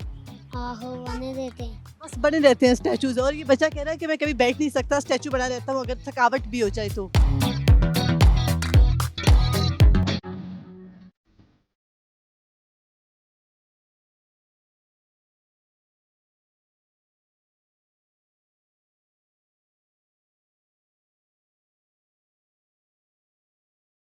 एक गोल्डन मैन ना सिर्फ सड़कों पर खड़े मुजस्मे की सूरत में है, बल्कि ये मुआशरती जिद्दोजहद की अक्कासी करते हैं, अपनी मेहनत और हुनर से रोज़ी कमाते हैं और लोगों को एंटरटेन करते हैं। और हमें चाहिए कि इनकी मेहनत की जो है कदर करनी चाहिए और इनकी ज़िंदगी को बेहतर बनाने में भी मदद करनी चाहिए। उम्मीद है कि आपको ये आज का जो सेगमेंट है वो बहुत पसंद आया होगा। ऐसे ही मुनफरिद सेगमेंट्स देखने के लिए हमारा प्रोग्राम देखते रहिए सुनो पाकिस्तान। क्या बात है, बहुत ही खूबसूरत पैकेज बनाया है रुबीना ने। और सबसे इसमें लेसन ये था कि इन लोगों ने भीख नहीं मांगी। इन्होंने कहा कि हम टैलेंट के थ्रू कमाने की कोशिश करेंगे, लोगों को हंसेंगे, हंसाएंगे और इसी तरह अपना रोज़गार फैलाने की भी कोशिश करेंगे और अपने ख़ानदान की कफालत भी करेंगे। तो नाज़रीन, इस वक्त हुआ है छोटी सी ब्रेक का, कहीं मत जाइए, देखते रहिए सुनो पाकिस्तान। ब्रेक के बाद दोबारा से आपको प्रोग्राम में खुश आमदीद कहते हैं। बात कर लेते हैं मुल्क की सियासत की। तो सियासी कशीदगी इस वक्त बरकरार है, इसके साथ साथ अब कानूनी महाज भी गर्म होता दिखाई दे रहा है। इस्लामाबाद हाई कोर्ट में जजेस की सीनियरिटी का मामला है और 5 जजेस कायम मकाम चीफ जस्टिस सरफराज डोगर के खिलाफ अब खुलकर सामने आ गए हैं। सुप्रीम कोर्ट में दरख्वास्त भी दायर कर दी है और जस्टिस सरफराज डोगर को काम से रोकने की इस्तदा कर दी है। दरख्वास्त में सदर के इख्तियारात पर भी सवाल उठाया गया और ये इस्तदा की गई है कि सुप्रीम कोर्ट करार दे कि सदर को आर्टिकल 200 की शिक 1 के तहत जजेस के तबादले के लामहदूद इख्तियारात हासिल नहीं हैं। मफाद आमा के बगैर जजेस को एक हाई कोर्ट से दूसरी हाई कोर्ट ट्रांसफ़र नहीं किया जा सकता। सदर के इख्तियारात को जुडिशल कमीशन से मशरूत किया जाए। दूसरी जानिब chief justice of Pakistan justice Yahya Afridi अदालती इस्लाहात के लिए सरगर्म हैं। 2 दिन पहले उनकी वज़ीर आज़म से मुलाकात हुई। गुज़िश्ता रोज़ सुप्रीम कोर्ट बार के वक्त ने चीफ जस्टिस से मुलाकात की, इन्हें इस्लाहात के अमल में मुकम्मल हिमायत की यकीन दहानी कराई। आज चीफ जस्टिस पाकिस्तान से अपोजिशन के वक्त की मुलाकात भी मुतवक्के है। PTI हुकूमत के खिलाफ मुल्कीर तहरीक की तैयारियां शुरू हो गई हैं। खैबर पख्तूनख्वा के सदर जुनैद अकबर ने अब ये ऐलान किया है कि अपोजिशन जमातों के साथ मिलकर तहरीक चलाई जाएगी। ज़राए के हवाले से अब ये खबरें भी सुनने को मिल रही हैं कि साबिक वज़ीर आला परवेज़ खटक, जिन्होंने PTI से अपनी राहें जुदा की थी, वो अब जमीयत उलमा इस्लाम फे में शमूलियत का फ़ैसला कर चुके हैं और उनकी जानिब से कल बाकायदा शमूलियत का ऐलान किए जाने का इम्कान है। अपोजिशन के ग्रैंड अलायंस और एहतजाजी तहरीक से मुतालिक बात करने के लिए इस वक्त हमारे साथ मौजूद हैं JUIF के सीनियर रहनुमा सेनेटर कामरान मुर्तज़ा साहब। बहुत शुक्रिया आपके वक्त का। बताइएगा, PTI की जानिब से ग्रैंड अपोजिशन अलायंस की कोशिशें की जा रही हैं, मौलाना से भी मुलाकातें हुई। ग्रैंड अपोजिशन अलायंस का मामला कहाँ तक पहुँचा है और JUIF इसमें शामिल होने के बारे में क्या सोच रही है? अभी तक वहीं रुका हुआ है मामला। हमारी तरफ से जो रिजर्वेशंस थी वो हमने कन्वे कर दी थी और जवाब आना था, अभी तक कोई जवाब नहीं आया, ना पॉजिटिव में ना नेगेटिव में। तो जब जवाब आएगा फिर उसके बाद बात आगे बढ़। बिल्कुल ठीक है, जवाब का इंतजार है और मामला रुका हुआ है। कामरान साहब, जरा इस पर भी कमेंट कीजिएगा कि PTI ने ईद उल फितर के बाद हुकूमत के खिलाफ मुल्कीर तहरीक शुरू करने का ऐलान किया है। क्या JUIF इस तहरीक में PTI के साथ हम उसे एक कंटेनर पर देखेंगे?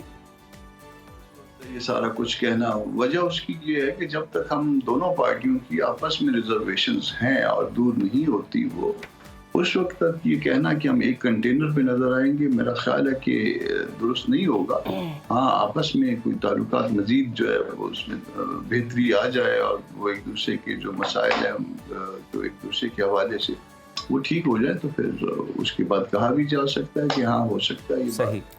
बिल्कुल ठीक। हमें ये भी बताइएगा, मौलाना फजलुर रहमान हुकूमत से मुसलसल ये मुतालबा कर रहे हैं कि नए इलेक्शन कराए जाएं। क्या आपको लगता है कि सिर्फ बयानात देने से हुकूमत ये मुतालबा मान लेगी? और अगर हुकूमत नए इलेक्शन का मुतालबा नहीं मानती, उस वक्त JUIF की क्या स्ट्रैटेजी होगी? दुनिया के ऐसे ममालिक जो जमहूरी कहलाते हैं उनमें तो जो मुतालबे आते हैं तो उस पर गौर भी किया जाता है, मगर यहाँ पाकिस्तान में चूंकि वो उस तरह से जमहूरी सोच परवान नहीं चढ़ पाई आज तक, और इवन हारे हुए होने के बावजूद जो है किसी फॉर्म 47 की बुनियाद पे जो है वो कहा जाता है कि जी ये हुकूमत बन गई और बना दी गई या एक इंतज़ाम हो गया, तो उस इंतज़ाम को अगर दुरुस्त करना है तो उसका बेहतर तरीका तो ये है कि मुतालबा मान लिया जाए, वरना फिर पाकिस्तान में जो मसाइल हैं मईशत के, उसकी अगर तह में अगर आप पहुँचे तो माशी मसाइल की जो तह है उसमें आपको सियासी मामला नज़र आएंगे। और हर दफ़ा जो है वो इलेक्शन में जो कुछ हुआ करता है और जो लोग करते हैं वही नज़र आएंगे। वजह यह है कि किसी को लाके इक़्तिदार की जो है वो सिंहासन पे बिठा देना और दूसरों को जो है बाहर निकाल देना। जिनको बाहर निकाला जाता है वो एहतजाज करते नज़र आते हैं और जो बैठे होते हैं वो इंतहाई कमज़ोर होते हैं, तो उसका नतीजा पाकिस्तान को नुकसान का बायस बन रहा है। उस नुकसान को अगर ख़त्म करना है तो फेयर और फ्री इलेक्शन और ये मुतालबा आपको मानना पड़ेगा। अगर नहीं मानेंगे तो फिर जाहिर है फिर अगर कोई लातों के बूत होंगे तो फिर बातों से नहीं होंगे। कामरान साहब, JUIF ने 26वीं तरमीम पर हुकूमत की भरपूर हिमायत की, मगर अब हुकूमत के खिलाफ मौलाना ने बड़ा सख्त रवैया अपनाया हुआ है, हुकूमत को जाली भी करार दे रहे हैं। क्या एक जाली हुकूमत का साथ देकर एक बड़ी आईनी तरमीम कराना दुरुस्त अमल है?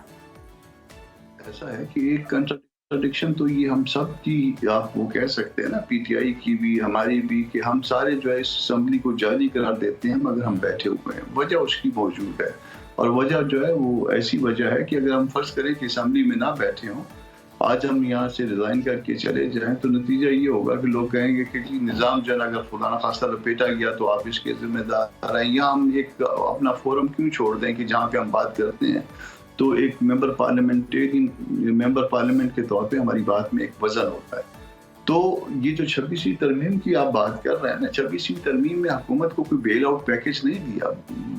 बेल आउट पैकेज जो है वो उनकी तो जान उनको छुड़ानी मुश्किल थी। आप 56 क्लासेस पे जाइए, आप उन चीज़ों पे जाइए जो ओरिजिनल ड्राफ्ट में थी, और वो ड्राफ्ट जो है ना उसको दुरुस्त करवा के उनके 22 क्लासेस तक महदूद कर दिया गया। 5 क्लास अपने डलवाए गए, यानी 22 उनके हो गए जिनके पास पूरी हुकूमत है, और 5 JUI के हो गए जिनके पास 8 और 5 प्लस 5 लोग थे, यानी 13 लोग थे। तो 13 लोगों ने अपने 5 क्लास भी इंसर्ट करवाए और उसको डाइल्यूट भी करवा दिया और उसकी तमाम तर तलखी को ख़त्म करने में भी कामयाब हुए। तो मेरा ख्याल है ये कामयाबी ज़्यादा है और कोई हुकूमत का साथ देना कम है। और जब हुकूमत का साथ हमने वहाँ पे भी नहीं दिया, अपने हम एजेंडे पे चले, अपने मंशूर पे चले, हमने अपने प्रोग्राम को आगे बढ़ाया, तो आगे भी यकीनन JUI अपने प्रोग्राम को आगे बढ़ाएगी।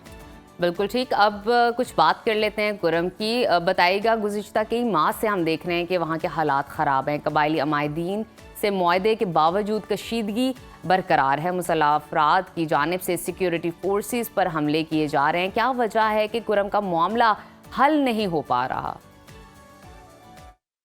करिए, कुरम की बात भी करिए, पूरे खैबर पख्तूनख्वा की बात भी करिए, बाकी रिमेनिंग जो उसके जो ना बहुत सारे इज़ला ऐसे हैं, और उसके साथ बलूचिस्तान की बात भी करिए। मगर फिर आपको मैं अर्ज़ ये करूँगा कि आप उसकी तह तक पहुँचे।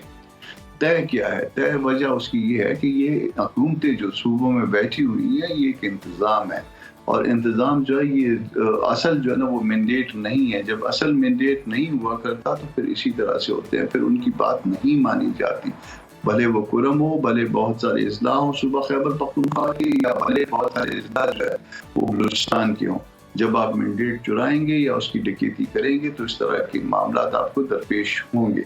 उसका हल ये है कि फेयर और फ्री इलेक्शन करवाएं, अवाम के असल नुमाइंदे होंगे, उनको असल मसाइल का इल्म होगा, वो मसाइल को हल करेंगे और मामला आपके आहिस्ता आहिस्ता बतदरीज ठीक होते जाएंगे। कामरान साहब, बड़ा आपने साहिब जो है वो इसका हल बताया है। ये भी बता दीजिएगा कि बलूचिस्तान और खैबर पख्तूनख्वा में जो दहशतगर्दी के वाक़यात हैं उनमें इजाफा होता जा रहा है। वज़ीर-ए-आला अली अमीन गंडापुर ने अफगानिस्तान से बराह रास्त बातचीत का ऐलान किया है और वफ़द अफगानिस्तान भिजवाने का भी फैसला किया है।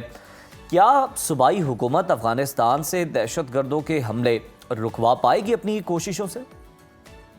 वो इसकी सवाल की जो है ना वो लेम्स हैं आपकी। एक तो दहशतगर्दी आप कह रहे हैं कि वाक़यात बढ़ते जा रहे हैं, वाक़यात बढ़ते नहीं जा रहे, वाक़यात बढ़ चुके हैं। आपके यहाँ जो है वाक़यात की जो उसमें बढ़ोतरी हुई है वो 70% के से ज़्यादा हो गई है। आपके यहाँ जो शहादतें हैं वो 1200 से एक्सीड कर गई हैं। आपके यहाँ जो है दो चीज़ें जो ना बड़ी हैं, उसमें एक दहशतगर्दी है और एक करप्शन है। इन दो जगहों पे आपने तरक्की की है इस मुल्क में। तो जब ये दो तरक्की हैं तो फिर इसका मतलब ये है कि आप जो है वो असल में आगे नहीं बढ़ रहे, बल्कि आप जितना आगे बढ़ने की सोच रहे थे उससे ज़्यादा पीछे हट रहे हैं। अब रह गया दूसरी उसके लिए क्या कि सूबा जो है, कोई सूबा अगर किसी दूसरे मुल्क से बात करना चाहे तो ये दस्तूर की मंशा के मुनाफी है। चूँकि अली अमीन साहब भी या जो खैबर पख्तूनख्वा की हुकूमत भी वो एक इंतज़ाम ज़दा हुकूमत है और वो उसी निज़ाम के तहत, उसी इंतज़ाम के तहत लाई गई है जिस निज़ाम के तहत जो है वो बाकी मामला पूरे मुल्क में चल रहे हैं। तो वो जाहिर है फिर ये उनको उनसे पूछना चाहिए कि आप ये क्या कर रहे हैं, क्यों दस्तूर के बरखिलाफ आप जा रहे हैं। ऐसा जो सूबे जो है ना वो अगर उनको परमिट कर दिया जाए तो फिर उसके बाद वो सूबा नहीं रहेगा, वो मुल्क के अंदर एक मुल्क हो जाएगी, स्टेट विद इन स्टेट हो जाएगी। तो इसलिए सूबा जो है जो कुछ भी करे, सूबे के करने से ये मामला हल नहीं होंगे, मगर ये खुद करदा है, रियासत का खुद करदा इंतज़ाम है और वो इंतज़ाम अब आपके गले पड़ने जा रहा है। बहुत शुक्रिया सेनेटर कामरान मुर्तज़ा साहब आपकी कीमती वक्त का। और बिल्कुल आपने ठीक कहा कि सूबाई हुकूमत ऐसे ऐलानात कर तो रही है, लेकिन ऐसा अमली तौर पर मुश्किल है, क्योंकि दस्तूर के आइन के ये बिल्कुल ख़िलाफ़ है। और जो बातचीत है करना वो दूसरे ममालिक के साथ, हमसायों के साथ, वो रियासत का जो है वो इख्तियार है और रियासत ये कर सकती है, लेकिन सूबे नहीं कर सकते। अगर सूबे ये करेंगे तो फिर वो वाकई सूबे नहीं रहेंगे, वो बल्कि खुद एक रियासत बन जाएंगे। वैसे भी आपको विद इन द टेरिटरी रहते हुए अपने मसाइल को सॉर्ट आउट करने की ज़रूरत होती है, ताकि आपका एक जो इंटरनेशनल लेवल पे जो पोर्ट्रे होना है इमेज वो पॉजिटिव ही रहे। तो नाज़रीन, इसी सूरत हाल के साथ हम लेते हैं छोटी सी ब्रेक। कहीं मत जाइए, देखते रहिए सुनो पाकिस्तान।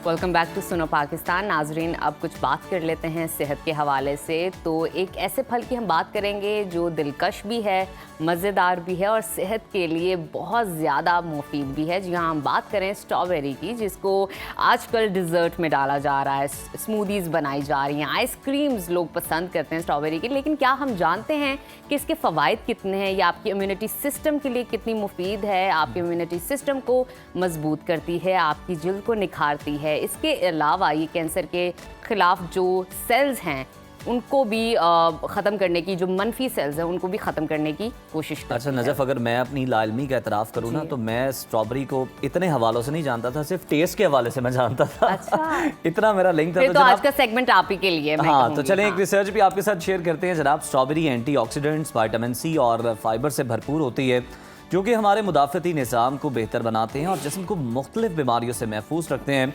तो आज हम जानेंगे कि इस छोटे से फल में आखिर ऐसा क्या खास है जो इसे सुपर फूड बना देता है। क्या ये वाकई कैंसर से बचाव में मददगार हो सकती है, और स्ट्रॉबेरी को रोज़मर्रा की खुराक पे हम कैसे इसका इंटेक कर सकते हैं, ये सब जान लेते हैं। हमारे साथ मौजूद है माहिर ग़िज़ाइयत Amna Ali. Amna, welcome to Suno Pakistan. Thank you so much.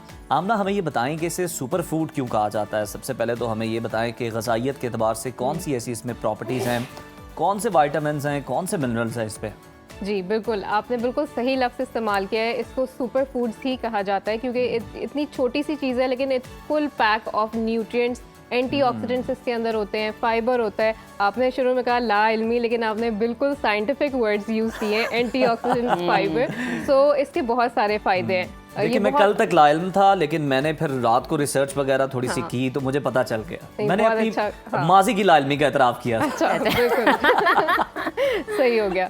अच्छा, जैसे अगर हम इम्यून सिस्टम की आप देखें, इतने नए नए वायरसेस आ रहे हैं, इतनी बीमारियां हमारे इर्द हैं, हम उससे बचने के लिए जो बेहतरीन चीज़ कर सकते हैं वो है अपना इम्यून सिस्टम स्ट्रॉन्ग करें।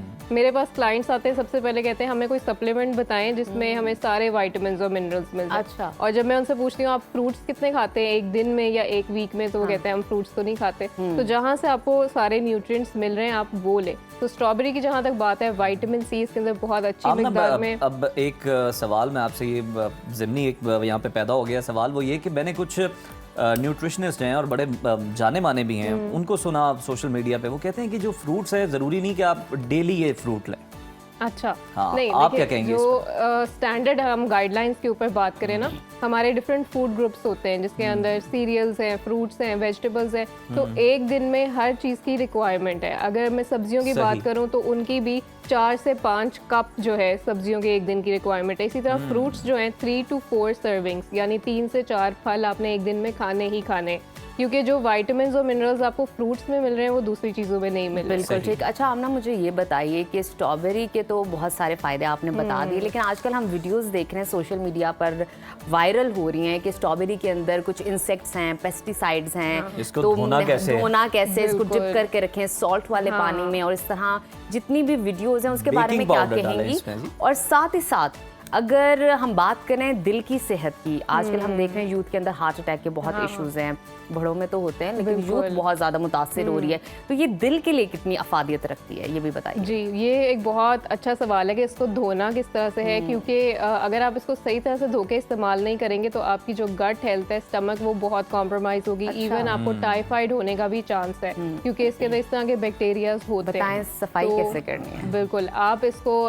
1 लीटर पानी में 1 चम्मच विनेगर डालें और ठीक है। उसके अंदर आप इसको डिप करें, और उसके बाद फिर 5 मिनट्स बाद आप पानी से इसको अच्छी तरह धो लें। तो ये सही तरीका है, इससे आपको बीमारियां लगने का डर नहीं होगा और आप इससे पूरे फायदे जो हैं वो उठा सकते हैं। अच्छा, हम ना ठीक है। तरीका तो आपने बता दिया, अब हमें ये भी बता दें डेली इसका कितना इनटेक करना चाहिए, क्योंकि हम देखते हैं कुछ लोग जनाब जब बैठते हैं तो वो फिर पूरा बाउल खत्म करके ही उठते हैं इसका। जी बिल्कुल, हर चीज़ की जो ज्यादती है वो बुरी होती है। फ्रूट्स में भी बिल्कुल नेचुरल ठीक। शुगर होती है। अब आप अगर सोच रही होंगी मैंने आपको कब देखा स्ट्रॉबेरी खाते ये बिल्कुल अच्छी बात है, क्योंकि फ्रूट्स के अंदर नेचुरल शुगर होती है, वो आप ज़्यादा लेंगे तो वो आपके लिए सही नहीं है। तो 4 से 5 स्ट्रॉबेरीज एक टाइम पे आप लें। 4 से 5, इसमें कुछ इससे नहीं तो वो कहते बनता हैं ना पंजाबी में दाढ़ भी गीली नहीं। एग्जैक्टली बिल्कुल। अच्छा आमना, दिल की सेहत के लिए ये कितनी फायदेमंद है? जी, इसके अंदर एंटीऑक्सीडेंट्स, जैसे हमने शुरू में भी बात की, विटामिन सी है, विटामिन ए है, जिसको हम कार्डियो प्रोटेक्टिव कहते हैं, यानी जबरदस्त। ऑक्सीडेशन का अमल होता है जो आपके दिल के लिए अच्छा नहीं होता, तो ये उस ऑक्सीडेशन के अमल को रोक देंगे। लेकिन एक ऐसा इंसान जिसको गले का इशू है, सौर रहता है, चेस्ट इन्फेक्शन है, तो वो ऑब्वियसली क्योंकि सिट्रस होता है इसके अंदर, तो वो किस तरह ले सकता है स्ट्रॉबेरी? जी अच्छा, इसमें ये है कि आप इसको ड्रिंक बना के भी ले सकते हैं। उसको आप ऑब्वियसली ठंडा ना लें, आप पानी, पुदीना, अदरक, वो सारी चीज़ें, अदरक जो है वो भी एंटी इन्फ्लेमेटरी है, तो वो अगर आपको कोई इन्फ्लेमेशन है गले की तो उसको भी वो ठीक करेगा। तो इस तरह से आप ड्रिंक बना के इसकी ले सकते हैं। इसको ग्रीक योगर्ट में इस्तेमाल डाल के आप एक अच्छा सा स्नैक वो ले सकते हैं। बहुत सारे लोग न्यूटेला और क्रीम्स के साथ यूज़ करते हैं, तो वो ना करें, क्योंकि वो चीनी आप उसमें मजीद ऐड कर रहे हैं तो वो अच्छा नहीं है। अच्छा, चीनी की आप बात करिए आमना, तो ये बताएं कि शुगर के मरीज ऐसे ले सकते हैं? जी बिल्कुल, शुगर के मरीज भी, क्योंकि हर फ्रूट का एक ग्लाइसेमिक इंडेक्स होता है। अगर वो ज़्यादा होगा तो वो वाले फ्रूट्स शुगर पेशेंट्स नहीं ले सकते, लेकिन स्ट्रॉबेरीज जो है इनका जो GI है, ग्लाइसेमिक इंडेक्स है, वो कम होता है, तो ये उनके लिए भी सेफ है। बिल्कुल ठीक। अच्छा मुझे ये बताइए, क्या स्ट्रॉबेरी से आपकी जो स्लीप क्वालिटी है या स्लीप टाइमिंग है, बॉडी क्लॉक जिस तरह हमारा काम करता है, वो कितना बेहतर रहता है? जी बिल्कुल, ये मैंने जैसे शुरू में भी कहा, इसके अंदर विटामिन्स और मिनरल्स हैं, और नींद को बेहतर बनाने के लिए आपको विटामिन्स और मिनरल्स चाहिए होते हैं। अच्छा। इसके अंदर अमाइनो एसिड्स होते हैं जो आपके ब्रेन को सूद डाउन करते हैं, काम डाउन करते हैं, तो उससे आपको नींद भी अच्छी आती है। तो ये एक ऐसा वाहिद फल है जिसको आप रात में भी ले सकते हैं। कुछ फल ऐसे होते हैं जो आपने अवॉइड करने होते हैं, लेकिन ये आप रात को भी एज अ स्नैक ले सकते हैं। अच्छा, वक्त की बात करिए आमना, मुझे ये भी बता दीजिए अमूमन फ्रूट्स हमें किस टाइम पे लेना चाहिए? कुछ लोग कहते हैं आफ्टर ब्रेकफास्ट 12-1 बजे तक लें, कुछ कहते हैं खाने से पहले लें, कुछ कहते हैं आप स्नैक में वो जो 4-5 बजे टी टाइम होता है उसमें ले, टी स्किप कर दें। सही वक्त फ्रूट्स को लेने का क्या है? टाइम पे डिपेंड करता है या फ्रूट्स पे? दोनों पे। अच्छा जी, ओवरऑल बात करते हैं सबसे पहले, फिर थोड़ा सा स्पेसिफिक देख लेते हैं। सो फ्रूट्स बेसिकली, जो हम अगर स्नैक्स की बात करें ना, कि हमें बेवक्त भूख लग रही होती है, स्पेशली सर्दियों में बहुत ज़्यादा दिल कर रहा होता है, तो स्नैक्स की बेस्ट ऑप्शन हमारे पास फ्रूट्स हैं। तो अब टाइमिंग, अब अगर मैंने स्नैक दिन में आपके 3 से 4 होते हैं। 3 हमारे मेन मील्स होते हैं, ब्रेकफास्ट, लंच, डिनर, और 3 ही छोटे छोटे स्नैक्स होते हैं। जैसे एक प्री ब्रेकफास्ट स्नैक है नाश्ते से पहले, तो आप नाश्ते से आधा घंटा पहले फ्रूट ले लें।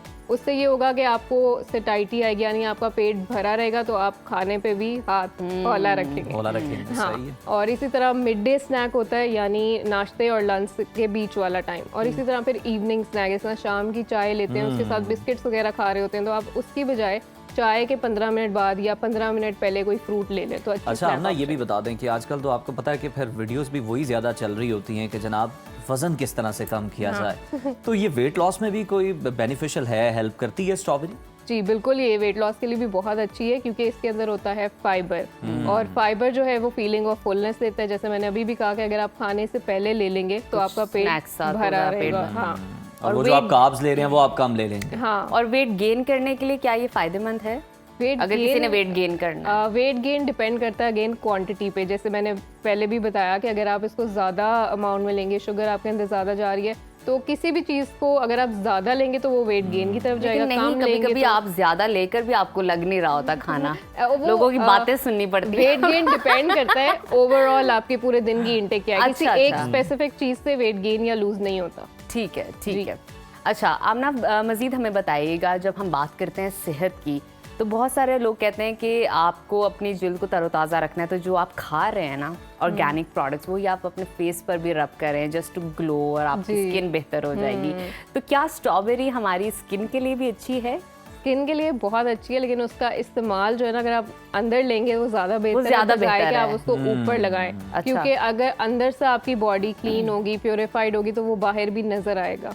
सो beauty comes from with in. तो अगर अंदर आपका ब्लड क्लीन है। अच्छा, ब्लड की जहाँ तक बात है तो जो एनीमिक लोग हैं उनके लिए भी बड़ी अच्छी है, जिनको आयरन की डेफिशिएंसी होती है, क्योंकि इसके अंदर विटामिन सी और फॉलेट है, तो इन दोनों का कॉम्बिनेशन आयरन की एब्जॉर्प्शन को बढ़ाता है, तो ये उसके लिए बहुत अच्छी है। बहुत शुक्रिया आमना, आपकी मौजूदगी से बड़ा हमें सीखने को मिला कि स्ट्रॉबेरी के फ़वाइद क्या हैं। बस मुझे एक खदशा पैदा हो गया कि उसकी कीमत में इजाफा ना हो जाए, जितनी इफादियत आपने बयान कर दी है ना स्ट्रॉबेरी की। तो जनाब ज़बरदस्त है, आपने भी सुना कि कितनी बेनिफिशियल है और ये कितना ज़बरदस्त फल है, सुपर फूड है। तो आप भी इसका इंटेक जो है वो बढ़ाएं, लेकिन 4-5 से ज़्यादा ना बढ़ाएं, और इससे ज़्यादा भी बढ़ा सकते हैं अगर आप वेट गेन करना चाहते हैं। तो अभी लेते हैं छोटी सी ब्रेक, कहीं मत जाइएगा, देखते रहिए सुनो Pakistan. Welcome back to Suno Pakistan. कुछ बात हो जाए 19वीं विमेंस नेशनल बेसबॉल चैंपियनशिप की, जिसमें पाकिस्तान आर्मी की विमेंस टीम ने बड़ा शानदार खेल का मुजाहरा किया। फाइनल में वापडा की टीम को शिकस्त देकर टाइटल अपने नाम कर लिया। फाइनल मैच में पाकिस्तान आर्मी की टीम ने 15 जबकि वापडा की टीम ने 2 स्कोर किया। विमेन चैंपियनशिप में पाकिस्तान आर्मी की जानिब से एक ऐसी खातून खिलाड़ी भी शरीक थी जिन्होंने अपनी बैटिंग और पिचिंग से सबको हैरान कर दिया और चैंपियनशिप की बेहतरीन बैटर और पिच का एजाज़ भी अपने नाम किया। जी हाँ, हम बात कर रहे हैं सादिया बीबी की, जो ना सिर्फ बेसबॉल की दुनिया का उभरता हुआ सितारा हैं, बल्कि पाकिस्तान में ख़वातीन खिलाड़ियों की हौसला अफजाई और खेल के फ़रोग में भी अपना किरदार अदा कर रही हैं। तो इस वक्त सादिया बीबी इस वक्त हमारे साथ मौजूद हैं।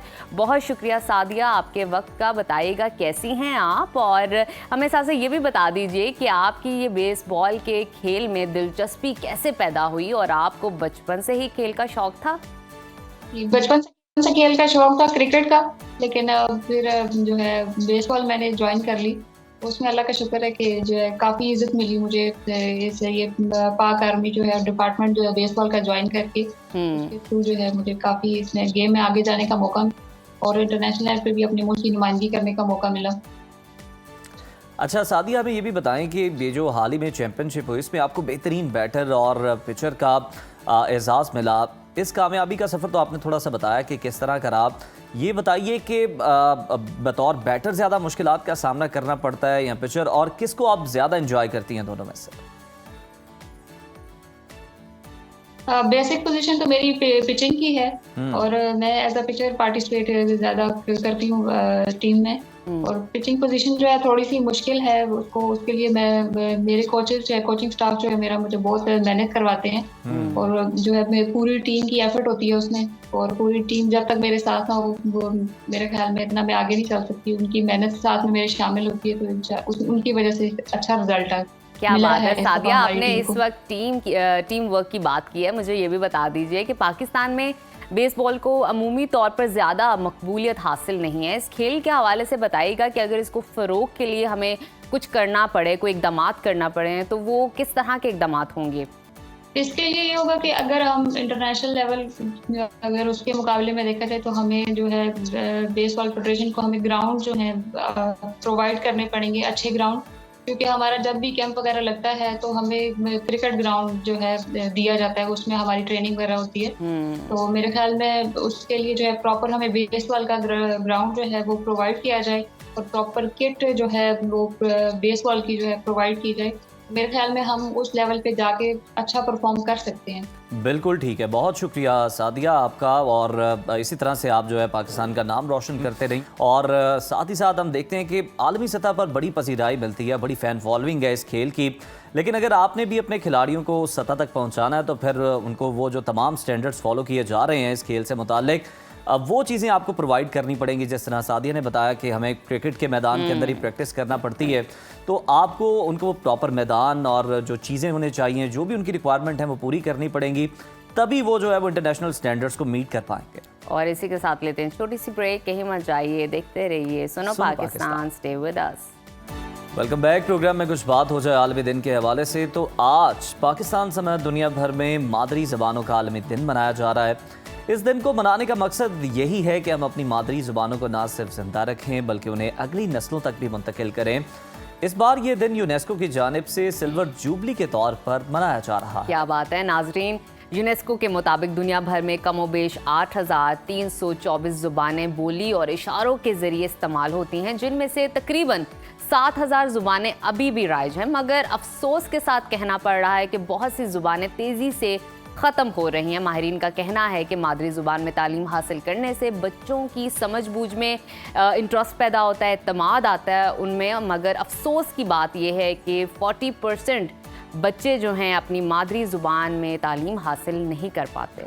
इस अहम दिन और मौजू को बेहतर अंदाज में समझने और इस पर गुफ्तगू करने के लिए आज हमने अपने प्रोग्राम में दावत दी एक ऐसी शख्सियत को जो ना सिर्फ पंजाबी ज़ुबान की मारूफ आपको बताएं कि वो बल्कि Punjab institute of language art and culture PILAC की डीजी हैं इस वक्त मौजूदा। तो हमारे साथ मौजूद हैं मोहतरमा बिनिश फातिमा साहिबा। Madam welcome to Suno Pakistan. सबसे पहले तो हमें ये बताएं कि किसी भी इंसान के लिए मादरी ज़ुबान की क्या अहमियत है और इस आलमी दिन का मनाने का मकसद क्या है? बहुत शुक्रिया Uzair, thank you very much for having me over. देखिए, मादरी ज़ुबान जैसे हम इसको कहते हैं, तो मादरी ज़ुबान बुनियादी तौर पे वो ज़ुबान है जो बच्चा पैदा होने से पहले से ही सीख रहा होता है। क्योंकि ये वो ज़ुबान है जब वो माँ के पेट में है तब से वो सुन रहा है और इस ज़ुबान के जो लिंगुअल पाथवेज हैं वो उसके डेवलप होना शुरू हो जाते हैं पैदा होने से पहले ही। तो जब ये बच्चा पैदा होता है और बड़ा होता है और जब स्कूल जाता है और या कुछ भी सीखता है इस ज़बान में, तो उसके लिए ज़बान का बैरियर नहीं होता, वो कॉन्सेप्ट सीख रहा होता है, एब्जॉर्ब कर रहा होता है। तो इस वजह से जैसे इतनी ज़्यादा इंसिस्टेंस है इस चीज़ के ऊपर और इस चीज़ को एक्नॉलेज कर रहे हैं साइंटिफिकली, मतलब ये बात है कि अगर आप बच्चे को उसकी मादरी ज़ुबान में तालीम देंगे तो वो ज़्यादा इम्पैक्टफुल होगी और वो जो है उसके लिए उन चीज़ों को अंडरस्टैंड करना, रिटेन करना बहुत ज़्यादा आसान हो जाएगा। बिनिश, एक तो बात आपने बिल्कुल ठीक की है कि बच्चों की अंडरस्टैंडिंग बेहतर तरीके से डेवलप होगी, वो सही तरीके से चीज़ों को समझने की कोशिश करेंगे। हमें ये भी बताइएगा कि बच्चों को आप क्या समझती हैं कि बच्चों को इब्तदाई तालीम उनकी मादरी ज़ुबान में देनी चाहिए और उससे उनकी तालीमी कारकर्दगी पर किस तरह का असर पड़ेगा, पॉजिटिव या नॉर्मल, न्यूट्रल? नहीं, बहुत पॉजिटिव, बहुत पॉजिटिव। इसीलिए तो ये इसरार है कि आप बच्चों को उनकी मादरी ज़बान में तालीम दें ताकि उन्हें एक तो वो कॉन्ट्रडिक्शंस नहीं होती जो आप अपनी मादरी ज़बान में बहुत सा एक ज़ख़ीरा लेके स्कूल आते हैं। बच्चे की ज़बान सीखने की सलाहियत जो है ना वो मैक्सिमम अपने पीक पे होती है जब वो 5 साल की उम्र तक पहुंचता है और तब तक वो बहुत तेजी से जितने भी अल्फाज हैं उनको एब्जॉर्ब कर रहा होता है। तो एक वो अपने साथ एक ज़ख़ीरा लेकर आता है अल्फाज का, और वो अल्फाज बुनियादी तौर पे देखें अल्फाज क्यों ज़रूरी होते हैं, क्योंकि ये आपकी थॉट प्रोसेस को हेल्प करते हैं, आपकी सोच हरूफ की मदद से, ज़बान की मदद से होती है। तो वो बच्चे के पास अपने वो कॉन्सेप्ट मौजूद हैं, वो लेके आया, उसके नाउन्स उसको सारे अपनी मादरी ज़बान के पता हैं।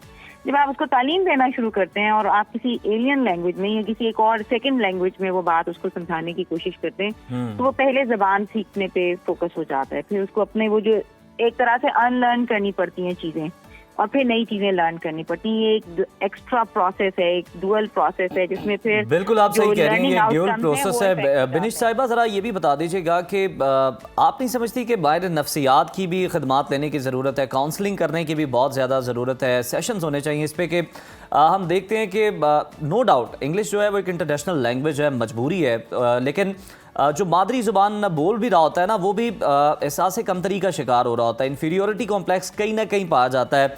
बोलने वाले को भी लगता है कि अगर मैं जनाब अपनी मादरी ज़ुबान में यहाँ बात करूँगा इस महफिल के अंदर या किसी भी मजमे के अंदर, तो मुझे कमतर समझा जाएगा। इसको किस तरह से हम दूर कर सकते हैं?